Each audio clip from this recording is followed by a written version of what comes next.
On suit toujours ces incendies en direct. Évidemment de peur et déjà de panique. Dans les Pyrénées-Orientales.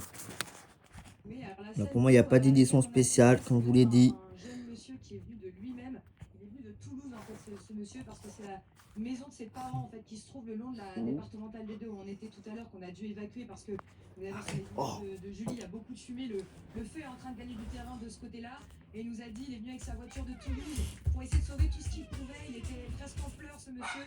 Forcément, voilà, il nous disait que il a rempli toute la voiture et il nous disait qu'il est maintenant prendre la direction de Bistourpet. Il a aussi de la famille qui habite dans la commune pour là aussi essayer de sauver voilà, les quelques effets personnels en tout cas qu'il peut récupérer dans cette maison, elle aussi menacée par les flammes.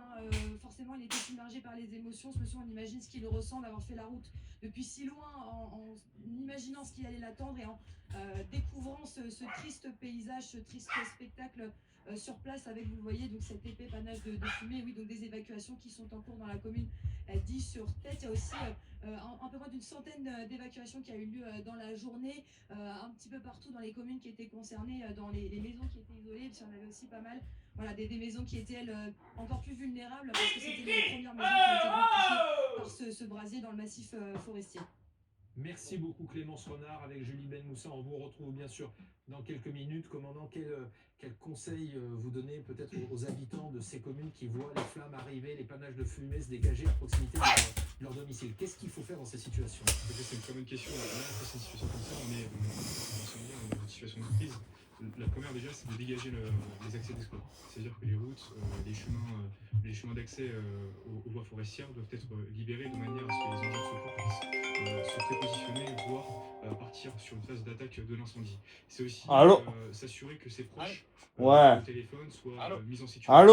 Et surtout, c'est éviter de s'engager dans les fumées, c'est éviter de soi-même de rentrer dans une zone qui est une zone à risque. Parce qu'il n'y a pas que le feu qui brûle, mais il y a aussi les fumées. Et c'est aussi pour ça que les populations doivent s'assurer de pouvoir rapidement évacuer, écouter les consignes du maire, des forces de sécurité intérieure, à savoir police municipale, police nationale et gendarmerie. Et surtout, en cas de problème, se rapprocher des sapeurs-pompiers à proximité pour pouvoir signaler un risque sous-jacent. Mais là, vraiment, c'est écouter les consignes, tenter de s'assurer que ses proches soient bien en sécurité. Et en général, bonjour, vous êtes sur la situation dans les communes, il y a un mécanisme de centre d'accueil des impliqués qui va se faire avec des associations de sécurité civile, des réserves communales de sécurité civile qui vont tenter, le temps de ces missions d'extinction, d'ouvrir des gymnases, des écoles, de manière à pouvoir accueillir un... Ouais. Ouais. Bah ouais, et toi, t'as fini? J'ai fini le plancher, j'ai balayé. Parce que ce soir, Ouais. c'est de protéger les points sensibles. Pour la vie. Trop virulent. Et après, je rentre, je fais un bain, une douche, et c'est fini. Je pense à toi toute la journée, moi. Oh. Bah ouais. Comment ça? De galérer le pauvre. Et assurer une espèce de... C'est fini, c'est propre, ça tient, ça fout plus. Content. Non mais là, tu vois, je serais là j'aurais aidé, tu vois, j'en ai dedans. Ah ouais? Bah, ça m'aurait appris des choses, hein. Ah oui, c'est sûr. Bah, quand tu vas venir, tu demandes à tonton, il sera content si tu viens de faire ta terrasse. Bah oui, je vais l'aider. Bonjour à tous, tout à fait, nous sommes Je vais aider à faire ça, je vais aider à faire le jardin. La 53e à l'échelle du pays. Ah, c'est cool, c'est cool. On part quand on part le samedi, donc ça va, on aura le...